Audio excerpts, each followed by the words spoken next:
Nano machine वेबक्यार अध्याय 9 पहला परीक्षण केक का एक टुकड़ा है। 1 चुनकुंगवुन के शर्मनाक पल के बाद प्रशिक्षण मैदान शांत हो गया। वामपंथी अभिभावक ली हेमिंग ने जारी रखा, मुझे पता है कि आपका प्रश्न क्या है। आपको लगता है कि सिर्फ एक मौका बहुत कठोर है। अगले चरण में आगे बढ़ने वालों को विशेषाधिकार दिए जाएंगे। हर कोई उत्सुक हो गया। जो लोग अकादमी में अधिक समय तक रहे वे अधिक शक्तिशाली कौशल और उच्च उपाधियों के साथ सामने आए। पहला विशेषाधिकार दवा है। आपको ब्लैक ड्रैगन बॉल नामक एक मेडिसिन बॉल दी जाएगी। यह हर बार जब आप चुनौती से पार पाते हैं तो दिया जाता है। यह गेंद राक्षसी पंथ के भीतर बनाई गई थी। यह उतना अच्छा नहीं था जितना कि सोरिम में बनाया गया था, लेकिन यह अभी भी इतना अच्छा था कि इसका सेवन करने वाले को 20 साल की आंतरिक ऊर्जा प्राप्त होगी।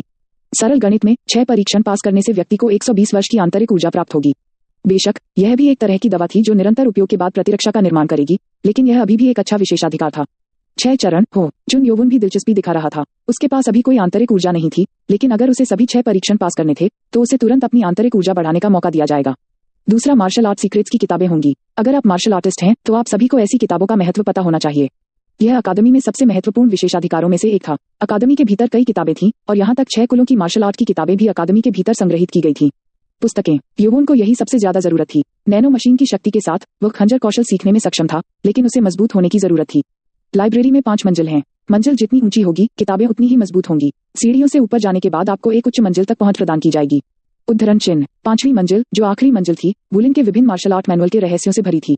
हालांकि आप सभी 5वीं मंजिल के पास भी नहीं जाएंगे, इसलिए हार मान लें। हमेंग ने हतोत्साहित होकर बात की, लेकिन दूसरा विशेषाधिकार अभी भी आश्चर्यजनक था। उल्लेख नहीं करने के लिए इन सबका मतलब यह भी था कि छात्र जो भी थे या वे कहीं से भी आए थे, अगर वे इसे ले सकते थे तो उन सभी को अधिक से अधिक शक्ति प्राप्त करने के समान अवसर थे। इसका मतलब था कि जो व्यक्ति जितना मजबूत होगा वह उतना ही शक्तिशाली होगा।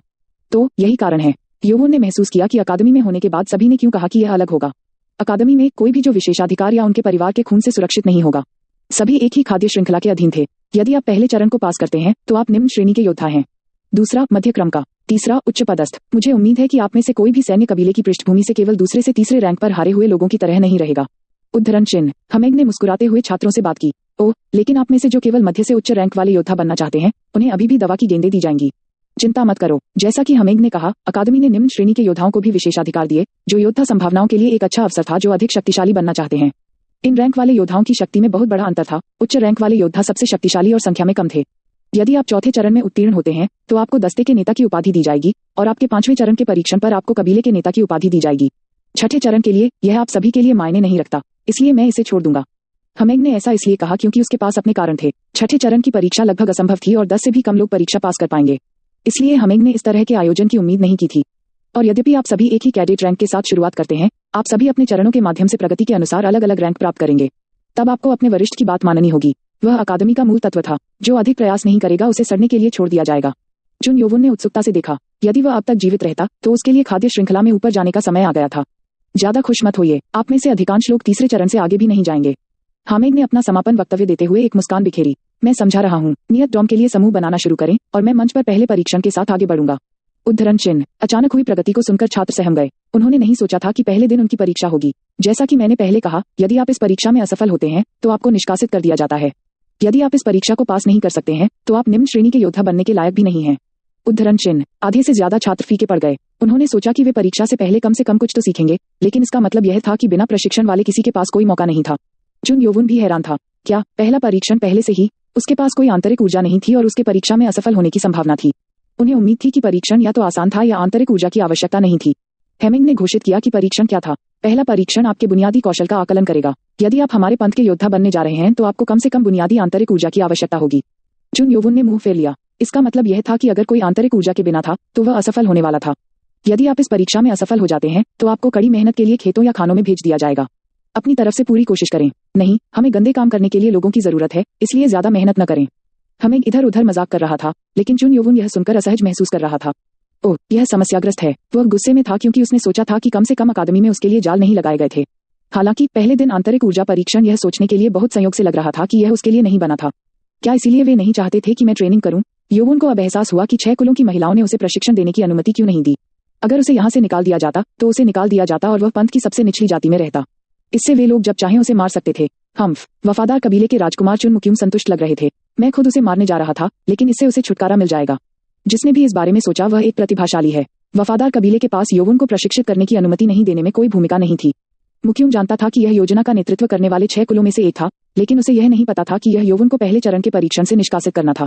तभी एक खूबसूरत आकर्षक अधेड़ उम्र की महिला मंच पर आई। हेमिंग ने उसकी ओर इशारा करते हुए कहा, वह वासना कबीले की नेता है और प्रॉक्टर जो इस परीक्षा को देखेगा। हमारे 5वें बड़े हैंग सोयू। भव्य लाल रेशमी कपड़ों के साथ आगे की पंक्ति में खड़ी एक लड़की मुस्कुराई। वह चुन वुनरियो थी और वह वासना कबीले से सिंहासन के लिए छठी रैंक थी। 6 कुलों ने अकादमी में पहले एक को छोड़कर किसी भी परीक्षण में शामिल नहीं किया था।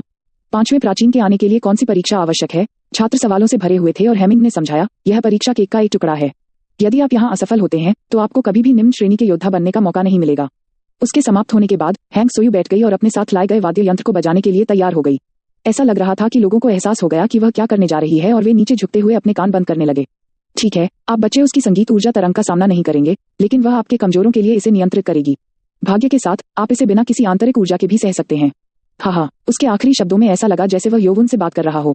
म्यूजिकल एनर्जी वेव कोई ऐसी चीज नहीं थी जिसे सिर्फ धीरज से सहन किया जा सके। चुन यौवन ने अपने होंठ काट लिए। उद्धरण ... धिक्कार है। पहला परीक्षण एनर्जी वेव अटैक को सहना था। अयोग्य छात्रों को आसानी से निकालने का यह सबसे सरल तरीका भी था। अगर उनके पास आंतरिक ऊर्जा की थोड़ी सी भी मात्रा है तो वे 1 मिनट भी सहन करने में सक्षम होंगे। अपने कबीले के नाम को फिट करते हुए हैंग सोयू ने एक सुंदर आवाज के साथ बात की, लेकिन कोई भी छात्र इसे सुन नहीं पा रहा था क्योंकि वे पहले से ही अपने कान बंद कर रहे थे। जो लोग 1 मिनट के लिए ऊर्जा की लहर को सहते हैं वे परीक्षा पास करेंगे। शुरू करना। और संकेत के साथ 5वें बुजुर्ग ने वाद्य यंत्र बजाना शुरू किया।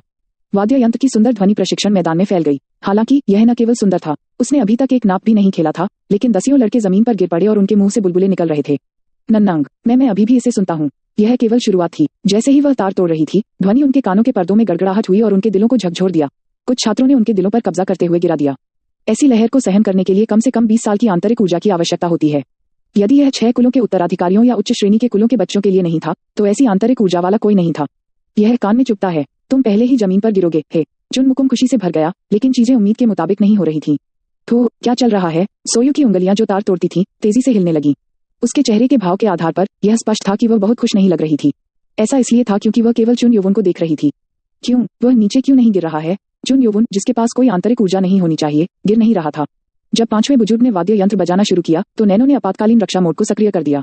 उपकरण से मजबूत उच्च और निम्न आवृत्तियों को सेंस करना। वे उपयोगकर्ता के कानों और शरीर को नुकसान पहुंचा सकते हैं। स्वचालित रक्षा प्रणाली को सक्रिय करना। उपयोगकर्ता को आने वाली सभी ध्वनि तरंगों को म्यूट करना। नैनो आमतौर पर उपयोगकर्ता के आदेश के अनुसार प्रोग्राम सक्रिय करती है, लेकिन जब आने वाले हमले से उपयोगकर्ता के जीवन को खतरा होता है तो यह स्वचालित रूप से सक्षम हो जाता है।